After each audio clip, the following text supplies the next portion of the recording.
It says, essentially, Anna Boleyn, the wife of Henry VIII, wife number 2. This inscription on the portrait could have been added later. That is, if it truly is a contemporary portrait that was done during her lifetime. Now, if it was posthumous, then it would make sense.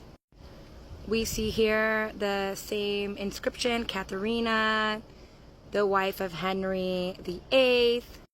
We see a similar description here. This is Jane Seymour.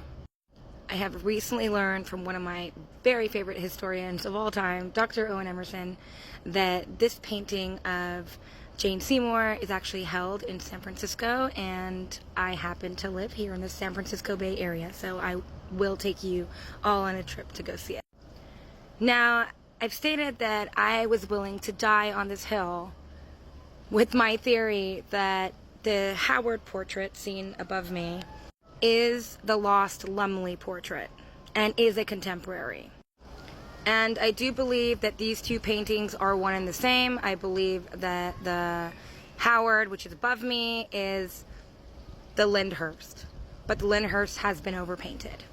There is a wonderful blog post that was written by Lady Jane Grey Revisited, in which they make a great point that that portrait could have been painted by Johannes Corvus.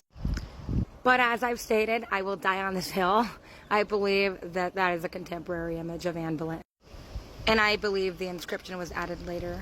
They wouldn't have added that inscription to her portrait while she was married to Henry. His first marriage with Catherine of Aragon was annulled, and so Anne was believed to be his only wife during the time of their marriage.